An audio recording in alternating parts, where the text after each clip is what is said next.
अमेरिकेवर पुन्हा एकदा शटडाऊनची वेळ आली आहे. दरम्यान हे शटडाऊन नेमकं काय असतं पाहूयात या स्पेशल रिपोर्टमध्ये.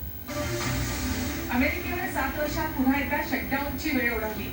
मध्यरात्रीपासून महासत्ता अमेरिकेत शटडाऊन लागू झाले, ज्यामुळे पुढचे अनेक दिवस ट्रम्प सरकारकडे सरकारी खर्चासाठी पैसा नसेल आणि लाखो अमेरिकन सरकारी कर्मचाऱ्यांचा पगारही थांबणार आहे. हे शटडाऊन नेमकं काय असतं ते समजून घेऊया. शटडाऊन म्हणजे अमेरिका सरकार सरकारी खर्चासाठी निधीची तरतूद करू शकत नाही. वार्षिक सरकारी खर्च मंजुरीसाठी दरवर्षी 30 सप्टेंबरला अमेरिकन सरकारला एक बिल मांडावं लागतं. त्या दिवशी जर हे बिल मंजूर होऊ शकलं नाही तर अमेरिकेत शटडाऊनची घोषणा होती.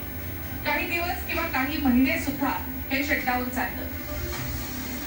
सोप्या भाषेत, समजा एखाद्या कंपनीला सप्टेंबर महिन्याच्या शेवटी ऑक्टोबरच्या महिन्याच्या खर्चाला मंजुरी द्यायची असेल, पण कंपनीचे मालक आणि संचालक मंडळ यामध्ये एकमत झालं नाही तर पुढचा महिनाभर खर्चाची तरतूदच होत नाही.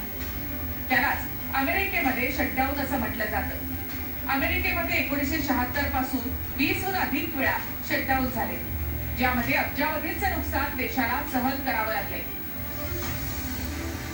ट्रम्प यांनी खर्चासाठी जे विधेयक मांडलं त्याला 60 मतांची गरज होती. मात्र ट्रम्प यांच्या रिपब्लिकन पक्षाच्या बाजूने 55 तर डेमोक्रॅटिकच्या बाजूने 45 मतं पडली. आरोग्य व्यवस्थेवर पुरेसा खर्च केला नाही म्हणून विरोधकांनी विरोध केला.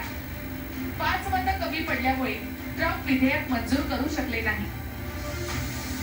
त्यामुळे आता जोपर्यंत तोडगा निघत नाही तोपर्यंत अत्यावश्यक सेवा वगळता इतर सरकारी सेवा आणि सरकारी कर्मचाऱ्यांचे पगारही अमेरिकेमध्ये होणार नाही. Bureau report, TV9 Marathi.